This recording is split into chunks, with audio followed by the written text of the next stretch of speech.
rolls? What do you mean we don't have any pizza rolls? Well, get out of here, you bitch, and go get me some pizza rolls. Oh, shit, is this thing on? Yeah, we've been recording for a few minutes now. Oh, fuck. Welcome to the pod, people. The show where we definitely don't yell at our moms to go get us pizza rolls. I'm the cute one, Matisse Van Rossum. Hey, Ma, can I get some gabagools? Some gabagools? You said we don't have any pizza rolls? Do we got any gabagool, Ma? No, not gabagools, because we're watching horror movies. Oh, I see. Gabagools. Gabagools. Yeah. Clever. Yeah. Hey, So, are you the gabagool, Cleveland Mosher? you know it. You know it.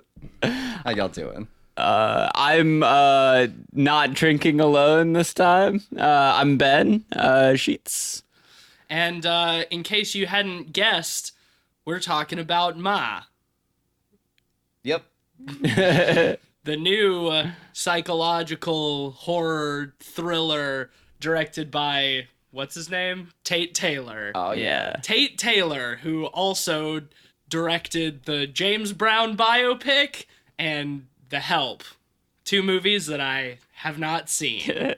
I mean, it makes sense that he directed The Help. This is definitely a let's try to get Octavia Spencer to break typecast movie. Oh, okay. It's definitely an Octavia Spencer vehicle. I saw that she executive produced it. I did see that as well. Which makes a lot of sense if you're trying to break typecast really hard. Yeah, and I think they do for the most part. Yeah, same. This is a movie that I was pretty excited about based on the trailers. It's the latest horror picture from good old Blumkin House, which is a studio that I still am just so baffled by the range of quality in the movies that they produce. I thought this movie was pretty good. Yeah, same. I didn't think it was great. I thought it was a little messy, but some fun. Messy, yes, I agree. Sloppy. As in sloppy drunk. Yes. The trailer kind of made it out to be like it was the next Get Out. It made it seem much more clever than I think it actually ended up being. Yes, and as I was going to say, Get Out, it is not. But that being said, Yeah. I thought it was a pretty solid film. Same. I agree with you that it was a little bit sloppy in places, but I thought it had a lot of really good moments. And I thought from an acting standpoint, it was pretty solid. I thought Octavia Spencer did a really good job. Octavia Spencer definitely stole the show. Yeah. Across the board, though, I didn't have any problems. Which is what I was hoping for. The movie is called Ma, so I would hope that character is the show stealer, and she is. And it is nice to see Octavia Spencer in a somewhat unorthodox role for her, which I appreciate and lets her show her range a little bit.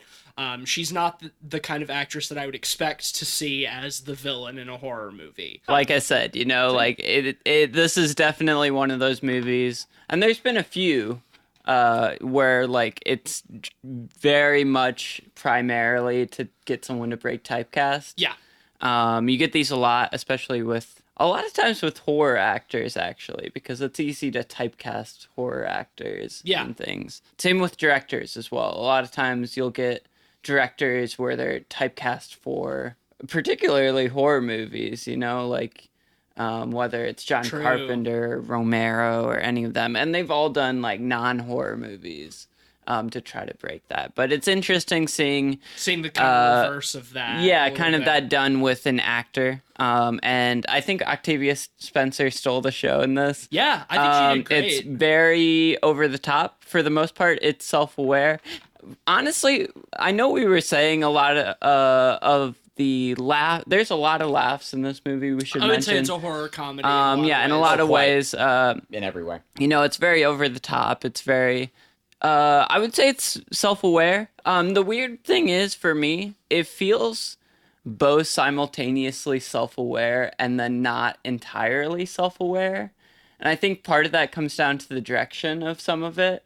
That could be. Where I feel like there's some sincerity to how it's directed, and I think that's partially because of Tate Taylor's kind of angle with it. You know, he did stuff like The Help before, Yeah, where it it gets a little melodramatic. It feels at like times. he's trying to like milk really good performances out of his actors, which I think overall everybody in the film does give a pretty good performance, but like this is sort of like a pulpy horror movie. It's not like an Oscar bait kind of movie. So it's kind of weird to see like some of these people like really trying super hard to chew up the scenery, and I think you're right, that comes down to the direction. That being said, like in the script there are enough just like straight up jokes that like I think it doesn't take itself too seriously. I did not feel like it was as unintentionally funny as you did. I for the most part felt like every time that I laughed I was supposed to laugh. Either from it just being a straight up punchline or from a moment of absurdity that's supposed to make you laugh. I feel like a lot of the absurdity. darker moments in the film came off kind of funny, though. I thought Those dark moments too. were supposed to be, yeah. I thought so too, because I think there's a level of absurdity. I think some of it. them are, but I don't think as many are as we laughed at. Such as? Well, let's not get into spoiler territory just yet. Some of the later moments particularly, but even you know, kind of the darkness of the upstairs stuff gets a little. They play it for scares where it's really not that scary. See, I didn't take it that way at all. I took it as it's supposed to be unsettling because of how absurd it is. Because Ma as a character is the farthest thing from like a cut and dry horror villain as you can get. Like, well, that's the thing. I think it works because of that, but I don't think it's played to that. I think it's played to more of a general audience where that is actually supposed to be scary. And I gather that too from some of the reactions from the audience that we got. I suppose that might be true. It's hard to say what the director's intention was behind that kind of stuff, because I interpreted it as more of like an absurdism that made me laugh because it I was think that's unsettling. why it works as a whole more than, you know, just complete sincerity. Well, I think the reason that I feel it was largely intentional is because there's two things I felt this film did relatively well, and that was setups and dialogue, both for like the horror and comedic moments. The play up with her veterinary practices and sort of playing up like the animal related stuff was pretty well done. I always like the subtle like kind of nods towards that in the dialogue early on. Wait, you found that subtle? Like, for instance, like when the dad says like the "don't let me drink alone" thing later on, like to her, like clearly that wasn't like her first time hearing it. I thought that was kind of fun. Early on in the movie, there's the sequence with the sort of the lead protagonist, like kid or whatever. What was his name? Andy, where Andy says like I have some work doing like West African trade routes or and then the kid, the other like the black kid says like, oh, you mean like the slave ships or whatever. And what was Ma's reaction to it then? Like, what was it she says? She says nothing. She no-sells it. That's right. Yeah, like she just like completely like, you know, goes out of her way to deny it and turns it back. He said like West African shipping routes, and he says something like, yeah, those ships, the ships holds full of our people, am I right, Ma? And she just completely no-sells it and just looks at him and just like stares him down. Yeah, I liked how that sequence was played up for awkward comedy. Anytime like their dynamic comes into play and she sort of ignores him and tries to like paint him out of the picture. I found it to be kind of unique, like sort of a unique piece of commentary, and like how it played into like her interaction with him at the end was fun. But I don't know, are we getting into spoilers now, or what are we? Let's set the stage a little bit. Yeah. The main premise of the film is some bored high school kids in a boring bumfuck town convince this woman to buy them some liquor, and then she offers them a place to drink at her house, and she starts getting really weird and creepy, and turns out she has a relationship with their parents and stuff. And we see that she is extremely unstable. So that's kind of the premise for the whole thing. One of the things that I really enjoyed right off the bat is at the very beginning, we start with like our protagonist, Maggie, and her mom moving to this town. And there's like that really upbeat, like melodramatic, soft indie rock song about like leaving this one horse town and moving on to bigger and better things. And I've got my freedom. Yeah. And as this is playing, they're like driving into this, like, it reminded me of like Gary, Indiana. Just like industrial town, super bleak. They're driving past like strip malls with like Domino's and this old rundown barber shop that says like it's called like Your New Look or whatever, all while it has this like super optimistic moving on to bigger and better things song playing. I thought that was really great as a setup, because you get a lot of films with that setup, especially horror films, where there's always that implication where it starts with optimism and then something horrible happens and it gets really dark. And in this one, it's kind of like, well, no, they're moving to a really shitty place where there's nothing to do at all. All the kids go and drink at this fucking completely abandoned rubble yard. Like, that's where the kid, like, all the kids go to hang out and drink and relate. Stuff. Oh my God. Right, like, exactly. Yeah, like growing up in like a small town like that. Definitely was a lot to relate with in this film. Yeah, I enjoyed a lot of the plays with context and like the slower like release of information.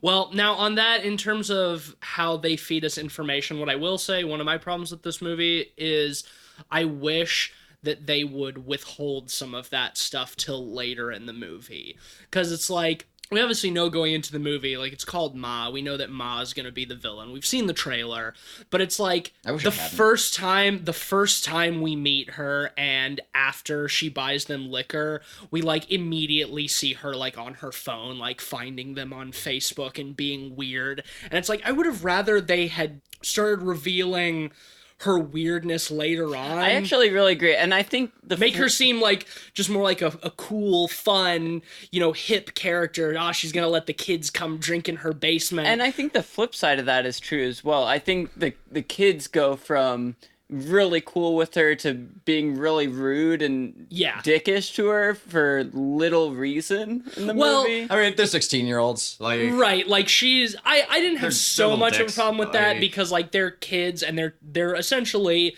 taking advantage of this woman's hospitality because they can go drink at her house. Like, they don't really give a shit about hanging out with her. So that stuff I didn't have so much of a problem with, but I didn't like that they just let us know right off the bat that like she has sinister ulterior motives. I think I would have liked that to be more of like a traditional psychological thriller kind of thing, where we discover that later on after or rather that we discover the weird stuff along with the protagonists, rather than having us as the audience be aware of the stuff that Ma is doing while the protagonists are not. I think I would have rather have learned the information with them instead of separate from them. Because I feel like I won't say it blows its load a little too early, but like, it's not as much fun when you know immediately that this character is like crazy. What I'll say is I would have been more okay with it as well if the ante had been upped more gradually, or had been upped more steeply towards around the second act. The crazy sequences had gotten a little bit crazier, like towards, before that like the final sequence. Like, if we'd seen just a few more weird things. Like, the weird stuff we see is fine, but a lot of it was stuff I'd seen in the trailer, like stealing the earrings, running down that other person, and, drugging them. Like, that was... We knew that she was already, like, using, like, the diazepam and, like, ketamine, like, working at the veterinary clinic. Even, like, when she drugs and, like, hurts the main character's dog, like, that's pretty near, that's closer to the end. That's, like, the movie definitely escalates in the third act drastically, to the point where it almost feels like a different movie. The last sequence, I fully agree. I wanted a little bit. I wanted Yeah. more from this movie in terms of like the craziness, because like its premise is, you know, pretty out there as it is, and I think that they would have done better to start ramping that up sooner, Right. and have it be more of a gradual escalation. the other- don't show so much of it in the trailer. Like, Yeah. I was not pleased that, like, literally all of the final sequence stuff that we saw at the end was stuff that we saw in the trailer. Every one of the things that she does there, like, we already knew she was going to do. And, like, it's pretty why I much, tend to yeah. avoid trailers like the plague, but, like, come on. Like, I don't want that spoiled for me. Like, and I wonder how I would have felt about it, like, if I hadn't known those things were going to happen. I just felt that, like, overall, until the last act, it played it a little bit too safe and close to the chest. Yeah. It felt a little bit too much, just like a sort of like a It generic. feels like a light PG-13 horror movie. Yeah, and then in the third act, it really gears up to where it's like, oh yeah, I remember this is rated R, and this Right. is, And even this then- is, but the thing is, yeah, it escalates so much that it's hard to buy it, and that's why I feel like it feels so absurd, even though I don't know if it's necessarily completely supposed to feel that absurd, as Yeah. it does, at least. What I'll say is, I didn't hate or dislike really anything individually, like, that occurred leading up to the end. No. Like, No, me either. I just enjoyed wanted- every scene. I thought every scene was well done. It's just that what was going on in the scenes, like, wasn't I that. just wanted it to go farther. Yeah. You know, it's like you said, they show a lot of the film in the trailer, and so I was expecting to start seeing that stuff earlier, so that then they could really like hit me with the bigger stuff towards the end that they don't show in the trailer, but then that's not the case. And the weird Then thing, it's like they too, do is when they do take it to that level, I didn't actually enjoy it that much. That was probably the part I enjoyed the least. Interesting. I thought like the climax was pretty satisfying overall. Like I thought it was suitably batshit for what I was expecting, or what I was wanting from the movie. I just want more of it. I should be I clear. want more of it. I should be clear. There was nothing I didn't like, bit for bit, like, about even the final sequence. It was more just the way it was interpreted. Like, it suddenly took on this, like, kind of glossy, budgeted, like, feel, like, at the very end. Did y'all feel the same way about that? I agree in two fronts. So, for one, I think because it escalates so much, it doesn't feel warranted in a lot of ways, to the point where it cheapens the where it goes in a lot of places. I agree with A little that. bit, I yeah. very And agree with that. The second thing I was going to say is I feel like it doesn't end bleakly enough, in my opinion. No, I agree. No, I totally Like, I agree. It's a bit. It does have a pretty clean. There's ending. no Because- sacrifice because made. Like- essentially what this movie ends up being is very much a revenge movie. Yes. You know? I found it to be a strange mix of like Nightmare on Elm Street, Carrie, and Misery. Also, like, I'm finding it hard to find comparative points, but it gave me some Hitchcock vibes. Like, not to the same degree as, like, I'm not holding out anywhere near the same degree as Hitchcock, but it gave me a lot of like the original Psycho comparatives, like A little playing bit, up like yeah. Norman Bates's character. It reminded me of that largely, especially like when you have the context of like Norman Bates's mother. Like, I think that there was a certain degree of, not homage that was played in, but, like, there was definitely an awareness of that film, like, in the writing and making of this movie. Yeah, well, the revenge stuff was interesting to me because for the first about 2/3 of the movie, Ma is very, I would say she's somewhat carefully planning things and like very, very meticulous. She's and calculating. calculating. And in the third act, that goes out the window. Completely, yeah, She, she becomes doesn't give a shit She about becomes entirely anything impulsive. that happens. You know? Which I buy to An extent. an extent. Yeah. Not entirely. The but, thing, like, the it's- reason I don't buy it is because she has been planning on revenge for decades. True. I mean, there are a And- couple of sequences where, like, she does seem, like, to be sloppy in her plans, and that she does kind of lay on, like, the crazy, stuff like relative almost from the like introduction of her character. I didn't get the impression that she had been planning this revenge for decades, but rather that when she realized that the kids who were asking her to buy booze, when she realized that they were the children of the people who wronged her in high school, that she saw that as an opportunity to get back at those people, and from there she started planning.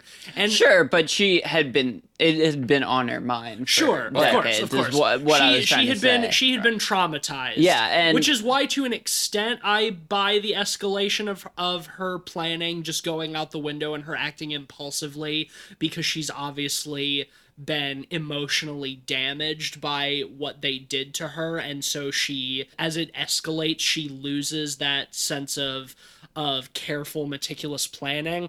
But at the same time, it ramps that up so quickly that there's not like a gradual transition from her being more careful to her just being entirely impulsive. So that feels a little bit sloppy, because there doesn't feel like a naturally occurring arc. It just feels like, fuck, we're in the third act now. Now we got to make it go crazy. So let's do it. And even then too, like Octavia Spencer definitely does a wonderful job in this film, and I'm not sure what I would want differently out of her performance, but I don't think her performance is the problem. Her lines and her delivery is all done I think it's over the top, but it works for this type of movie. Yeah, for sure. Well, especially towards the end, when the 80s synths start kicking in, and we start they really start embracing the thriller aspects of this movie. The thing I really like about her performance is there's a little bit of vulnerability to it as well. I appreciate that stuff a lot. When I almost wanted to relate to her a little bit more. Like the scene when she buys booze for the other group of kids, because the main group isn't they're not wanting to hang out at her place anymore, and she tries to lead them, the new group, back to her house, and they drive by and throw a beer at her window. I thought that scene was pretty good. I don't think there was quite enough to make me really sympathize with her, though. That's the thing. It's she's depicted as she's an outcast, and the kids in high school played a horrible prank on her, and that has... I don't know, actually. I feel like we get a good amount of that in her facial reactions during the parties and stuff. There's you can definitely feel the longing in her eyes in those scenes. I think what we're saying is we just wanted to spend some more time with her in those moments. Yeah. I wanted to sit in that a little bit longer. I don't want anything more from her performance. Everything that we got was great. I agree with that. But I would have appreciated a little bit more, time to spend with her in that, especially after it's revealed. One of the larger twists in the film that isn't in the trailer, that one of my favorite things about the film was when it's revealed that she has a daughter. Yeah. That legitimately took me by surprise. Same, and well done too. And I really want to break that down a little bit. But I want to go over that a little bit. After that, I would have wanted to see more interactions with her and her daughter, or at least her in her home in that environment, because I felt like up until that sequence, we're not being shown that part of her life as a point of tension, and also to make any of those reveals more impactful. But after those reveals are given to us, can we see some more? Can we spend some more time with this wretched character? Can we spend some more time with Buffalo Bill? In a lot of those other thriller films, once those sequences are revealed, we get a good deal of time with them, on their personal time. We have so many great sequences in Silence of the Lambs with Buffalo Bill. We get to see some stuff with Norman Bates. There's a couple of those elements. Really, we get more out of Ma than we do out of Norman Bates, for instance. But sure. Yeah, I think Buffalo Bill's a good comparative in that for that. But yeah, I would have wanted just to see, just to hang around that character a little bit longer. Yeah, find some more points to sympathize with. I mean, the points we got were well worth the sympathy. What happened to her was well established, and I thought well done. Also, that's the interesting thing, because the movie itself rides a weird line that it's trying to balance on between having Ma be the creepy villain and have her be sympathetic and vulnerable and being the one that was wronged years ago. it's a tough line to balance on, and I don't know if it does it really well, to be honest, because a lot of times the creepy aspect is pushed to the forefront more than the vulnerability. Yes, I agree and with that. You get moments of the vulnerability, which I thought were great. And I agree. I would have that's loved what I was more saying. of I that. want more of that. Because I agree with you 100%. Because those were some of the standout points in the performance, in my opinion. Yeah. But there's not quite enough. And I mean, yes, it's a revenge movie, but Ma is still supposed to be the villain. Yeah, totally. But... I mean, yeah, she's supposed to be the villain, but the best villains are the ones that you can sympathize exactly, with. Exactly. And I don't think there's quite I think a enough better of that. director would have pushed that further and not been so afraid to make her more sympathetic. Yeah, and it's like you've got Octavia Spencer you've got this great actress and she's doing such an incredible job. Like, give us more, please. Yeah. Like, let's really let her, like, you know, open up that movie. Like, there's so much that she's capable of, you know, that we've seen her do in other roles in films. Like, she's a fantastic actress. I would have loved to seen even more done with her character. I think she's more than capable of it. Because everything she does is awesome. Like, give me more of that. Give me more of that conflict. Like, make me sort of feel bad about hating her as the villain, you know, make me feel like conflicted about that. Well, and that's the thing, we get a lot of her vulnerability through the eyes of the other characters, and because of that it feels creepy rather than desperate. Right. And I think if we had seen it from her perspective a little bit more, that would have helped a lot. Her being so manipulative with them, it doesn't feel like she's manipulating them because she's desperate to have friends and attention, people who care about her. It just feels like she's crazy, you know, quote unquote crazy. And some of that does come out, in my opinion, but not enough. Right. Not enough. Yes, I agree with you 100%. I would have liked more of that. And I think that it makes the ending a little bit too clean, because I don't feel like anybody really gets their comeuppance for what they've done. No, well, we don't really like have any. Like, I mean, except as an audience, Andy's dad. He's one of the only deaths in the movie, but even that, I mean, and the police officer, that's and Mercedes and his fuck buddy, right? Gets all the run characters over, who we have no attachment to. Right. There's no sacrifice for the audience. We don't lose anything. It feels flat. Right. All of our stakes are maintained throughout the entirety of the film. Right. Like, if you're going to, like, even all of the kids get out of it okay. Yep. Like, they end up a little bit roughed up. Like, the one kid gets stabbed, but, like, he doesn't die. It's implied that he's, okay at the end of the movie. And it's like, if you really want to make it more horrifying, it's like she's getting revenge on these people who wronged her in high school by hurting their children, which is a very heinous thing to do.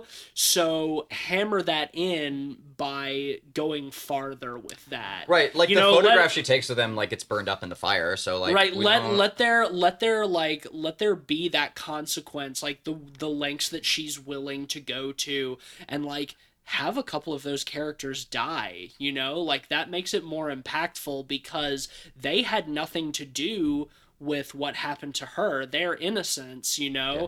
So, like, that's more impactful, and it feels more like the parents are getting their comeuppance for what they did, rather than she kills Andy's dad, who is, like, the mastermind of the prank, but, like, it would have been a much bleaker ending if she had killed Andy instead, and his dad had to live with that, knowing that his son died because of what he did to her. The other point that could have gone off with that, with a more bleak ending, would be the daughter.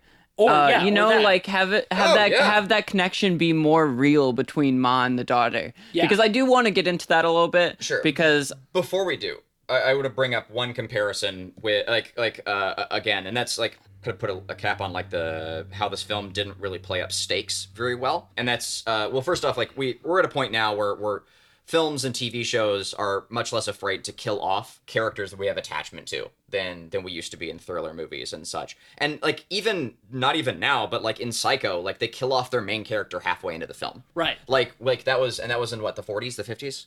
Like, 60s? It came out in 1960. 1960? Yeah. Okay. Oh, exactly. Okay, yeah. So, even then, like, there were stakes being played. So yeah, sure, totally. I just had a problem. Well, Sorry, it doesn't matter if people get killed off or not. What matters is if it feels impactful or not. If the characters die, like, yeah. Right. She could have killed all of the characters, but if it feels flat, it's not going to work. Well, yeah, because then there are no stakes. But I wanted to talk about the mother-daughter relationship a little bit because I know you said you liked that twist a lot. I thought it was a mess. I thought it fell on its face, honestly. I didn't think it went as far as it needed to. Let's think about this. She's introduced because Maggie meets her in the hallway and she like helps her.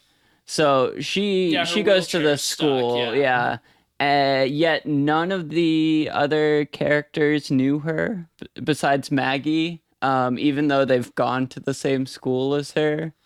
It's a tiny school, and she's disabled. And like, it wasn't like till several years like into school, like I was in a class with several like disabled students like I'd never met, like who were in my grade. I buy it just because like they're the group that they hang out with is supposed to be like the popular kids, and I believe that the school had I believe that the popular kids are not paying attention to the kids who are, you know, quieter and remaining right, like in the shadows. Invisibility, I buy that, like is a theme in the film too, like being that person who isn't really like noticed. I buy that. Yeah. What I don't think was successful is that once it is revealed that that character that we only see at the very beginning of the film is Ma's daughter, and that Ma is like keeping her at home and presumably drugging her to make her think she's too sick to go to school because she wants to protect her from like the cruelty of like bullies, which based on what happened to Ma, you know, I buy that. Yes, same. That's fine, but it feels too secondary once they reveal it. Once they actually like reveal that twist, I expected it to become a much more integral part of the narrative, and it's not. Well, and the thing is too, like, the relationship between Ma and her. Do you remember her name in the movie? Jeannie, I think was the character's name. It feels somewhat hostile through the movie. You know, like Ma is very stern towards her. Well, right. You know, I mean, which I don't mind. She literally has her imprisoned in her own home. But the thing is, like, I think it would have worked so much better if it was actually a tender relationship between the two. Even if the drugging was still happening, because then you can play up the cycle of the whole thing, right? You know, and it becomes more tragic. Yeah, it's interesting because, like, I think to a certain degree, like, it's implied, and I think it was really poorly played on the film's part that they just don't show it.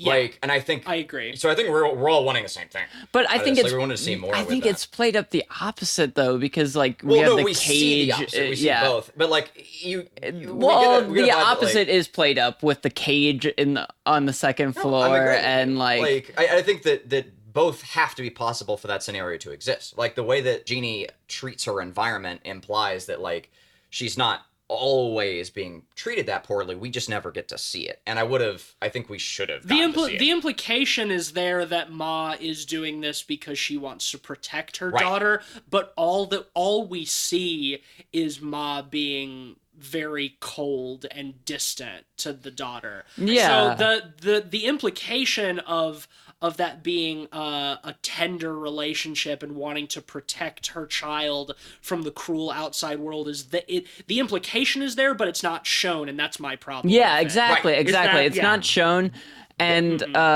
you know, even Jeannie doesn't really portray that emotion towards her Ma. The only time we see her really before like the interaction between her and Ma is when they go into the room and she appears. Right, and we get the reveal, you know, and she mainly just warns the characters about being in the room. There's no like talk about like the connection they have or anything like that. Yeah, I agree.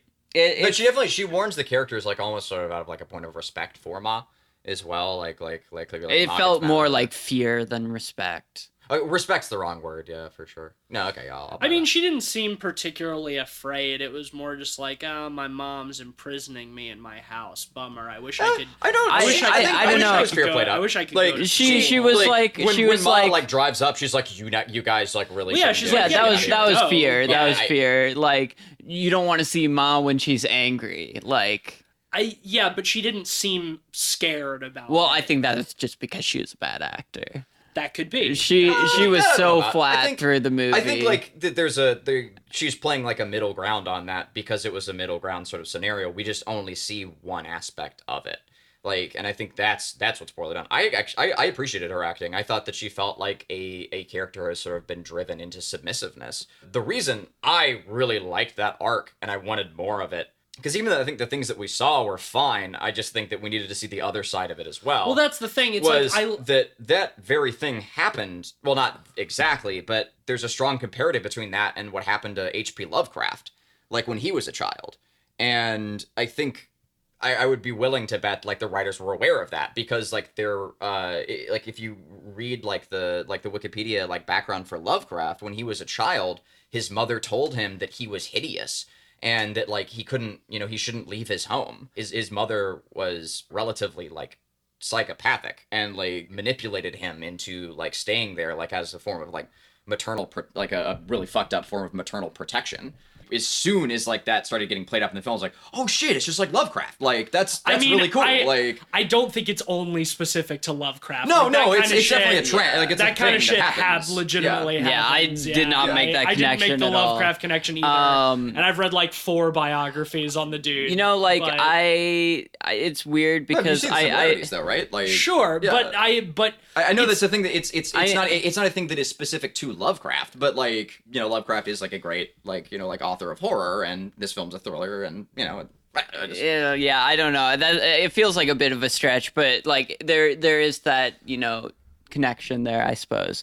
It felt like there should have been more Stockholm syndrome if she was truly submissive. Yeah, I think if they were going towards that authoritative stance a bit more, but it falls in such a flat territory where we get so little out of that relationship. Let us see that Ma really does believe that she's doing this for her daughter's protection, but that her daughter really resents her for it because it's the one, like, she's the one that it's being done to, and that she's a child and she doesn't understand where her mother is coming from. Like, let me see more of that. The twist itself, I think, is good, but the problem is the film uses it as nothing more than a setup for a Deus Ex Machina at the end for Jeannie to come in and save the rest of the kids in the basement. Exactly. Like, it's so underbaked. Like, I thought that twist had potential to open up some really interesting character development for the villain, and instead it was just like, well, we need somebody to save the kids at the end, so we'll just use Ma's daughter, who's been there all along. I really do wonder if there aren't like a number of deleted scenes in this film, like if there wasn't a lot of stuff cut for time.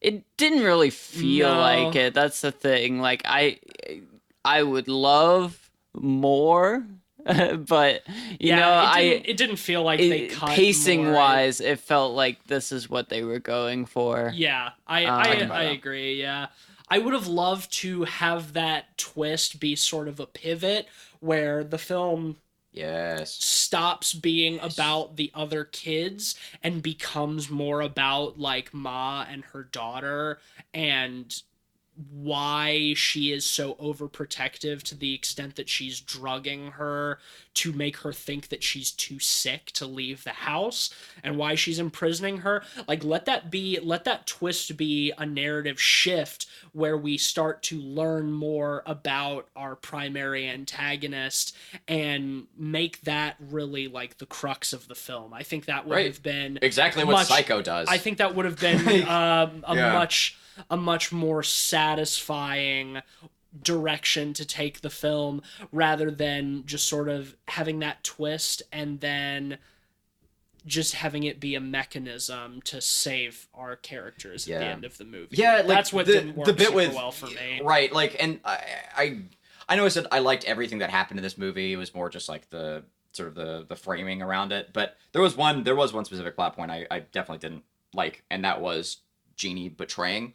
At the very end, it felt very much so like the henchman betraying the villain, like in an action movie. It felt very much so like a mechanism, like in the same way. It's so underbaked that it just doesn't feel warranted. Yeah, I'm into that. Right, it's like I buy that she would betray Ma because she has seen what she's capable of, but it doesn't feel like a significant betrayal. It is, like you said, it's a mechanism. It's because we need a way... Starscream, what have you done? We need a way for our main characters who we actually give a shit about, quote unquote, to be saved, and so just bring back this character that is literally just an afterthought in the film. I'm sorry, Lord Mamatron.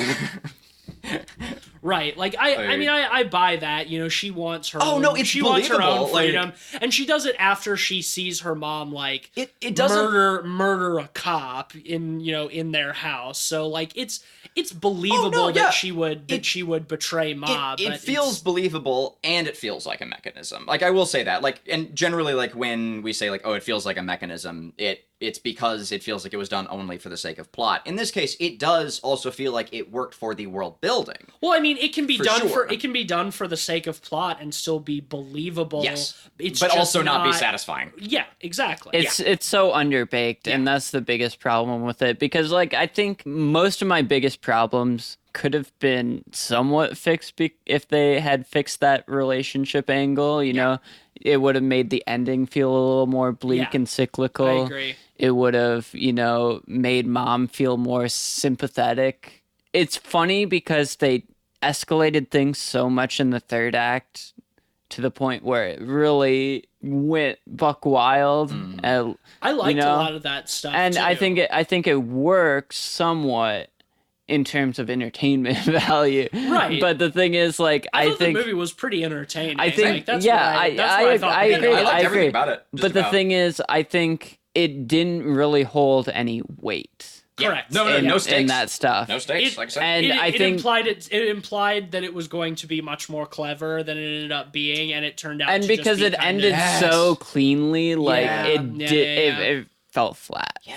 I think that I do think that some of the crazy stuff was ultimately pretty successful, whether it was successful in the way that was intended or not. I liked the scene pretty well where she captured Andy's dad and like put him on an IV drip of dog's blood. That was awesome. Yeah. I thought that scene was great. And I thought it was really eerie too, because like the whole time she's just in like her vet tech scrubs, and her scrubs are covered in like little cartoon kitty cats. Yeah. And like it's just I think that's the most fucked up she thing like in the movie. threatened to cut his dick off during it. Yeah, she's and the guy behind us too. That was great. That was great. Yeah, she's such like that's why I kind of get like the Misery vibes too, is because she feels sort of like an Annie Wilkes, like a very unassuming villain that you would not expect to be as cruel and cold as she is. She's just like this.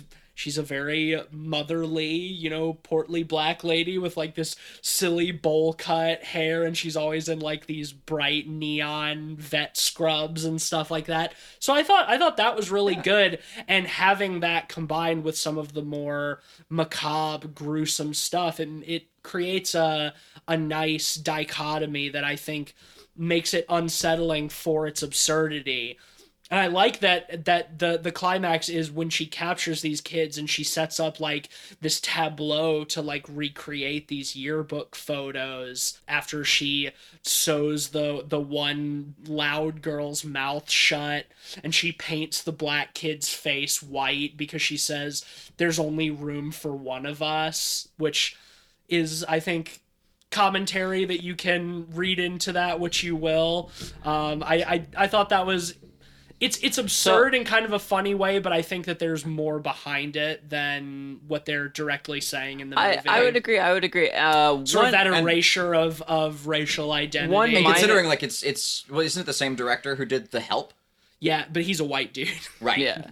One minor part I wanted to just bring up here is one of the minor characters is this like pastor's daughter. Oh, who I always loved that. pretends to be. I thought who goes to asleep. parties and pretends to be passed out so Yeah. she doesn't have to drink. I'm honestly kind of mad that, like, she, like, it didn't pay off for her. Like, I kind of wanted that. Like, that was a really funny bit, though. That was great. One thing I didn't think about at the time, she gets knocked out with an iron. With the iron, yeah. Do they rescue her at the end? No, I think she's dead. Yeah, I think so I think too. she actually died. She was the one dead She's person. the one kid who died as a character that was literally set up as a bit earlier in the movie.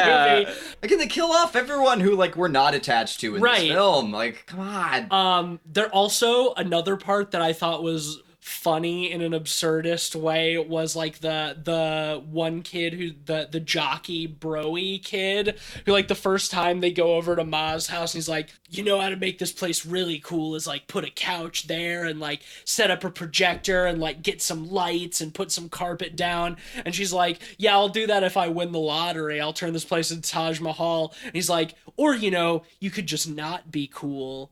And he starts, like, getting really close to her face, like, being not cool, that's just on you then, isn't it? It's like, what the fuck is this kid doing? Right? Like, being a 16-year-old being like shit. a total chud. But I thought the way that they handled that is great, where she just, like, pulls out the gun and, like, makes him strip down completely naked, and everybody's, like, freaking out. She's like, oh, this gun doesn't even work. You're under arrest for being so cute. Like, I thought that scene was awesome. Yeah, just I the really right liked amount of that. tension in that scene, and it's fun too because the gun, of course, ends up working. Right, of course. It's a Chekhov's gun. Like, she does end up using the 100%. gun to kill the cop at the end of the movie. So on that note, I'm curious, what are y'all's thoughts on the teenagers' level of awareness during the sequences? How did y'all feel about it? You know what? I would say one of my big complaints in horror movies a lot of the time is that teenagers don't feel like teenagers. They're always like mid-20 somethings reading lines written by like a 50-year-old man trying to write for teenagers. Yeah, I think of like Slender Man. Right, and which we whatnot. talked about a lot in our Slender Man episode, and I did not have that problem in this movie. Huh. The teenagers seemed like they were actually teenagers. And they acted like it. I'm sure they were probably a couple of years older than they're intended to be, but they actually seemed like high school kids. Yeah. From both an acting perspective and from a writing perspective. Yeah. They behaved like I would expect kids to behave, and it made the movie much more believable. Yeah, one of the arcs that I had zero problems with was the boyfriend. I thought that his arc pretty much front to back was right where it needed to be. I thought we got the right amount of information, and we saw him at the right times interact with her character, especially at the very end. I wish there'd been a little bit more payoff with that and he'd actually died or something. But yeah, like, seriously. Yeah. Like the fact that he gets out alive, it's like you had this like perfect, like you have this like optimal like virgin sacrifice for this movie. Like and you can't even like fucking, you don't have the balls. Like where are your balls? Like kill him. Well, yeah, exactly. Like, it would have been much more impactful. Like Maggie's, new boyfriend gets stabbed like right in front of her eyes. Like after like making out with her too. Yeah, like that was really after he makes out grody. with Maud that to was try awful, to, and it was perfectly awful. And then he still just gets out at the end with a fucking stab wound to the gut. Like, at least kill him off, like at the very least, like, give the thing some stakes. And I believed his turning point too. Like that was one played into cliche part, like with the character who turns, who I felt really fit well. Like I thought that was relatively believable for him to do that. Like that worked for me. Yeah, I thought that the kids were good, believable teenagers that I thought were ultimately likable. Did some shitty kid things, but it wasn't like I just wanted. They didn't feel like horror movie, or rather slasher movie murder fodder.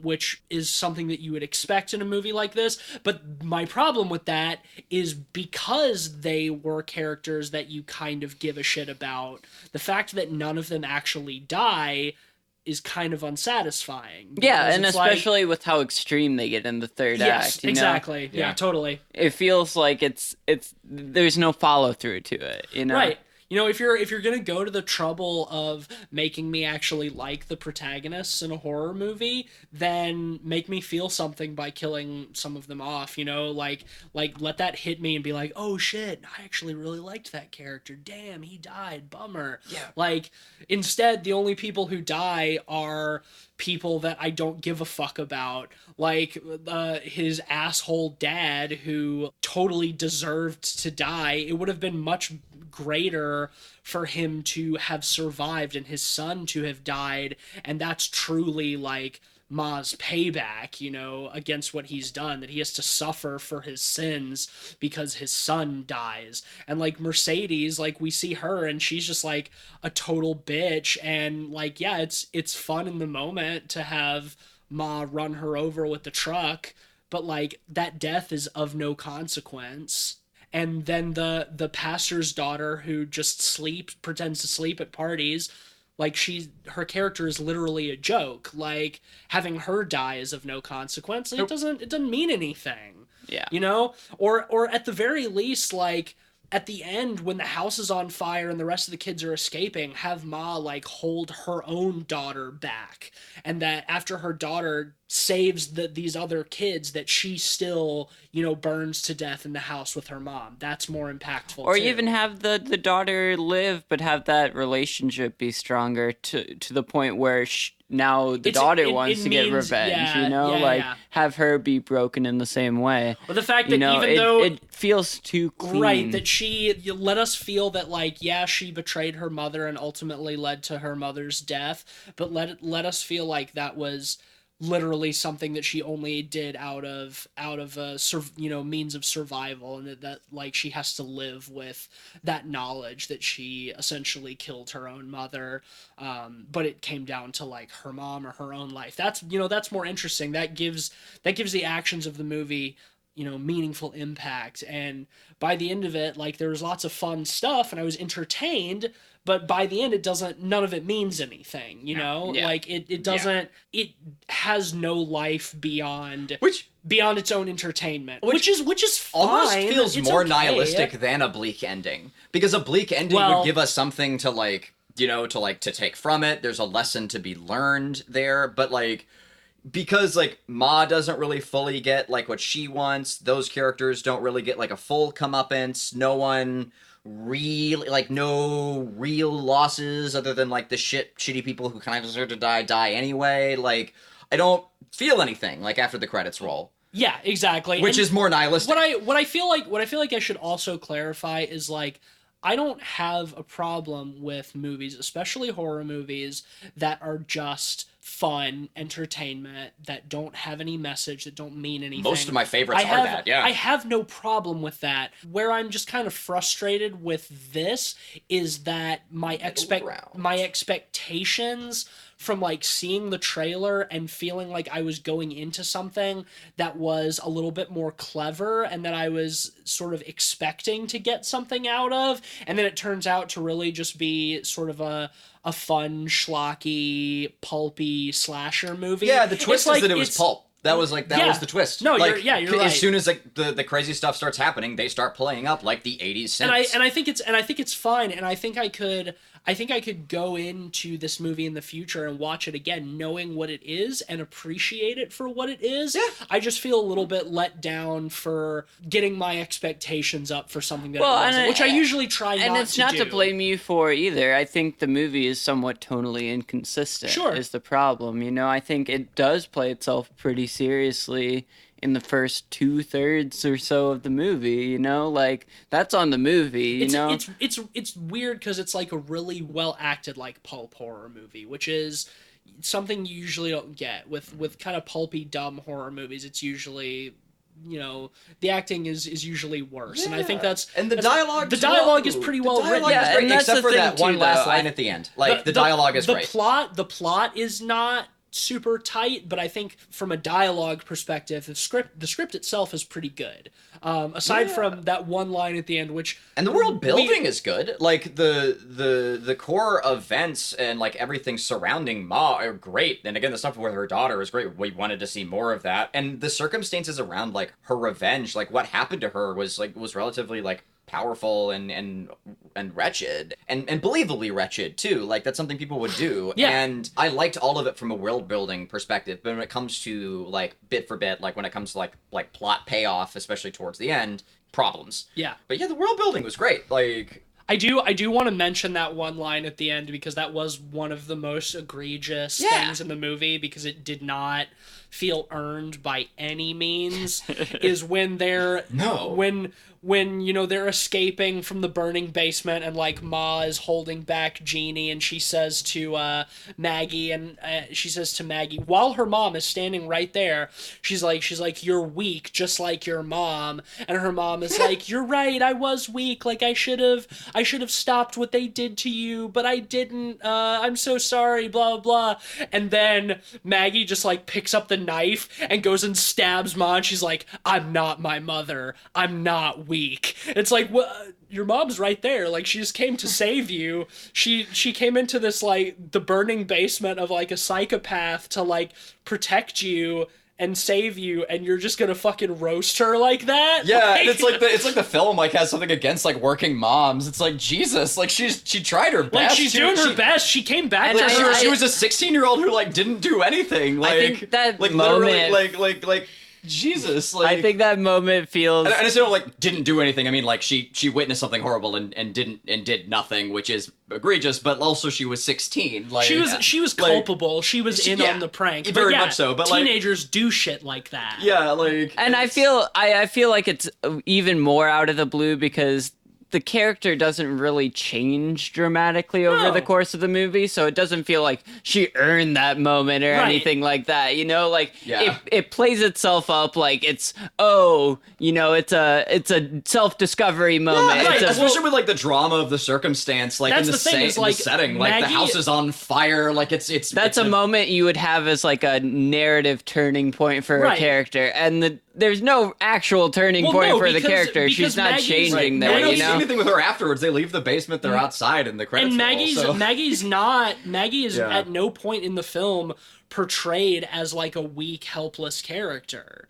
So, like, her gaining that, like, moment of strength that her mother didn't have to go stab this crazy woman, like, that doesn't feel like an empowering moment, you know, because it's like she's not portrayed as somebody who needs to be empowered. Like, she's a teenager, but, like, she's intelligent, she's decisive. It's not like that is like a revolutionary moment where she finally works up her courage to save somebody else where she's been cowardly before. It's like, I don't know what the fuck that moment was supposed to be. And also to just like totally insult her mom right in front of her. Like, like, you're right, my mom is weak and I'm not my mom. Like, that's like... Your mom's trying her best. Like, damn. Your dad left the two of you to go fuck some other bitch. Like, if anything, he's weak. Yeah, your mom came back to her fucking like nothing town that she grew up in because like she needed to get a job and like support you and raise you.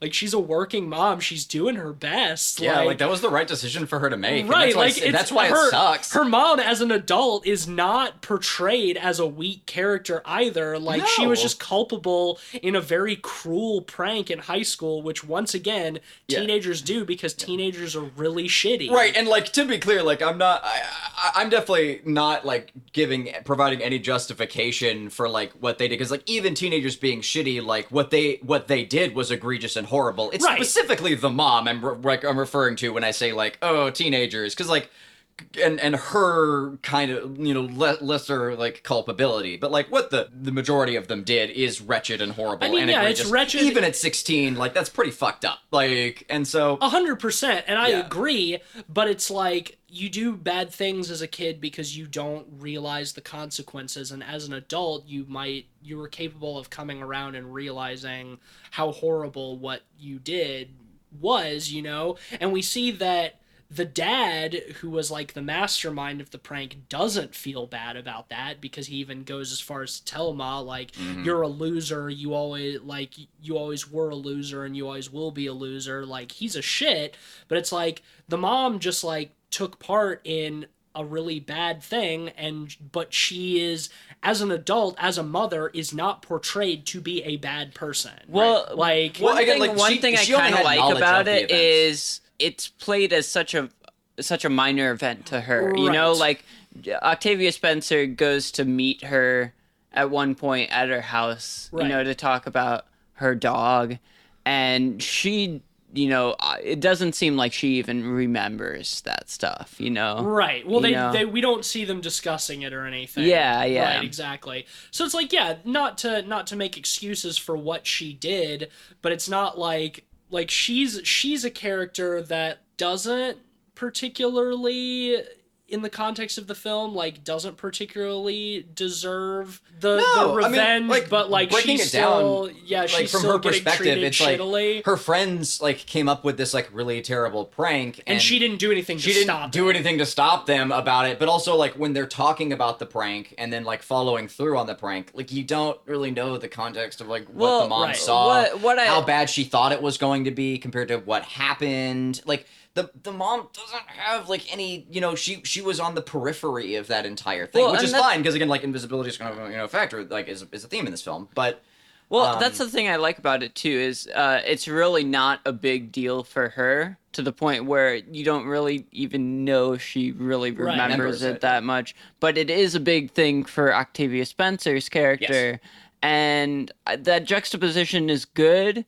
It's fine, but they don't, you know, develop it quite enough. I think, you know, by the end where they have that standoff, it doesn't feel deserved. Yeah, exactly. By any means, which is one of my my biggest problem with it. You know, not doing something to stop something horrible is culpability, but yeah, you know, we've said it. It doesn't. It's a weird, undeserved moment from all fronts that very much stood out to me and took me out of the film. Especially when it's like the big final line. Right, exactly. You know, I'm not my mom. I'm not weak. Die, bitch. Like, damn. Cut your mom some slack. She's trying her best. Shit. Y'all want to rate? Sure. Anything else to say? I'm thinking. Do I have anything else? No, I think we covered this film, you know, front to back pretty well. Yeah, for the most part. We talked pretty extensively about the stuff that didn't work for us, but overall, I did still have a positive reaction to this film. Same. I did enjoy it. I wish that it had been a little bit more clever to match, like, the acting and the characters and the world building, which I thought was all pretty solid. The horror it worked for me. I wish there was more of it. I would have liked it to go a little bit more batshit, and I would have liked that stuff to start happening sooner. Overall, I think it's a pretty solid film. It's not a great film. Ultimately, I would recommend it. I'm going to give it a 3.5 out of 5, I think. Yeah, no, same. I think that's well said. It's just right on the edge of having enough, like, poise to it, of having, like, enough, like, writing quality to it, and it's almost enough to have, like, the schlocky, crazy, like, moments in a thriller, and it doesn't hit either of those points right on the head. Like, it gets so close. And it really does. And I think that's what is leaving me a little frustrated. Is, again, I liked everything I saw. Is the potential, the wasted potential. Yeah, I kind of agree. And it's just a shame. It's just like, but we are in the era of Jordan Peele films right now. Like, that's it's true. Like, that's what this film is. That's the thing, like is, the contender like, this film is pissing off against. It doesn't help that this is also a Blumhouse film, just like Get Out was. And in the trailer, they make it a point to say, from the producers of Get Out. Like, it's like they're immediately trying to draw that comparison, and it is not Get Out. No, it's not. And that's, you know, that hits it. I think, but yeah, damn, like, the acting's great. Like, I love the motive, and the sequences we do get are great. It's just the biggest problem I had with this film is just that I wouldn't even say it crashes the landing. It's a bumpy landing. Like, but it lands. It does, you know, the plane does get to the fucking airport. Like, the film like succeeds. We're relatively 3.52. Well, I think you mentioning it showing as produced by the guys who did Get Out or whatever is a really interesting point, because I think in a lot of ways this movie on its face tries to be high concept in a lot of ways. Totally. It's Octavia Spencer trying to break typecasting by playing this creepy villain, Kathy Bates-esque, and the storyline is fairly unique. But at its core, it's really a schlocky teen horror movie. Totally. And that essentially is my biggest problem with it. I wish it stuck to the high concept stuff a little bit more. I was a bit disappointed because of that. Agreed. I think Octavia Spencer does a fantastic job in it. I think the rest of the acting is fairly good for the most part. I just don't think it goes far enough. And I think if it would have gone more with being a character study or being more of a psychological thriller or even more of a schlocky movie, it would have worked better, but it was totally inconsistent for me. And it kind of fell flat by the end of it. I still had fun during a lot of it, so I'm going to give it a 3 out of 5. I still think it's worth seeing, if anything, for the Octavia Spencer performance, but I wanted more. Yeah, I'm in full agreement with that. That'll give Ma an average of 3.3 out of 5 pods. Still worth a watch. Yeah. Maybe not in theaters. But I still think that it's a good enough time that I would recommend it. And now I think it's time for a word from our sponsor. Yeah, so a bit of a change this week. Since we've been doing, we've had, just a different sponsor every week. We've just had the pick of the litter for sponsor. And we got money poured out of just coming in from the windows. We can't get enough richest of our podcast sponsor in money. America, really. Yeah, I thought that this week I would take a second, and I thought we could afford to not have one of our usual sponsors and sponsor this episode myself. Oh. This episode was brought to you by Cleve's Basement. Are you tired of those teenagers running around and causing a whole lot of problems? I know I am. Well, don't bring them to me. Come on down to my basement where there are no teenagers, and just have a good time. We'll drink and not have to deal with shitty teenagers. Are there pizza rolls?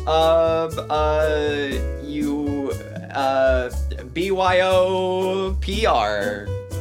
Bring your own pizza rolls. So I'm excited about this, but at the same time, you need to do a little renovations to your basement. Maybe throw down some carpeting, get a projector for the wall over there. Maybe get a snack shelf. Maybe get a tiger. Maybe a table for flip cup and beer pong. Yeah, you don't have any of that. I'm just seeing some overturned milk crates and a half deflated sex doll. That's not enough for you guys? What is that and pile? You don't even have pizza rolls? What's that pile in the corner? Not teenagers, because you don't have to worry about that in my basement. I won't ask further questions. Smart. Well, thanks for sponsoring us this week, Cleve. You're welcome, guys. So next week we are, as far as I know, for sure doing Rock and Roll Nightmare. Correct. Nope. Cutting in over myself here to tell you that we are telling you lies. After we recorded this episode, we found out that our special guest for next week had a conflict with work, so we're not doing Rock and Roll Hall of Fame again. Sorry to get your hopes up a second time. We're shuffling our schedule around a little bit, and next week instead we're going to be talking about spooky children's horror movies, specifically The Dark Crystal and horrifying puppets. This is Cleveland's choice. So we'll be talking spooky puppets next week. Stay tuned. Yeah. It's gotta be good. It's all there. And if you also like the show, feel free to stalk us on all social media, and while you're at it, leave us a 5-star rating and a nice review on Apple Podcasts or wherever else you get your podcasts. Smash that fucking follow button on Twitter at PodPeoplePod. Yeah, hashtag don't make me drink alone. Yeah, don't make us drink alone. Don't make us talk about movies alone. Don't make us scream into the void. Scream back, please. Yeah. You can also follow us on Letterboxd if you have a Letterboxd, which I would recommend, at letterboxd.com/podpeoplepod, where you can find a list of all of the films we've talked about on the show, along with our average ratings, and the links to those episodes where we talk about those films. Letterboxd is a great film aggregator, so do the thing. Not sponsored by Letterboxd. I wish. Yeah, same. Letterboxd, if you're listening, we love you. We're looking for more sponsors. Notice us, senpai. Yeah. Yeah, please. Ooh woo. Ooh woo, Letterboxd. Ooh woo. You can follow. That's a new woo from me to you. That's from me to you woo. You can. You can follow me on Twitter at Mr. Van Awesome. I'm at Mr. Sheets. And I tweet occasionally for Light Arc Studio. And we got a big announcement this week. Yes, we do. Yeah, our game It Stares Back is coming to Steam Early Access. None of the Epic Store bullshit. We're coming to Steam. Because we turned Epic down for an exclusive, and and we're consumer friendly, and we want to make it easier for you to get a hold of it. So come on down to Steam and check out It Stares Back. Available on June 14th. Friday the 14th. Friday the 14th. Mm-hmm. Epic, if you hear this, please take our calls. Yeah, we love Please call us back. That's an ooh-woo from me to you, woo, Epic. Notice us, senpai. Yeah, that is very exciting. You can also still join our Discord if you want to be part of the development pipeline. We're going to be, hopefully, within the first couple months of our Steam release, implementing some community-built maps, and you can get those maps to us by joining the Discord. So, exciting stuff. And you can find the link to do that at our website at lightarcstudio.com. Yeah, you can make your own levels in the game. It's going to be fun. It's rad. Yeah. But anyway, thank you for listening. Next week, we're going to be rocking it out and also presumably having some nightmares. Once again, nope. We're doing the Dark Crystal next week. Sorry, folks. So until then, I guess I'm just going to have to drink alone. Ooh woo. Bye. Bye.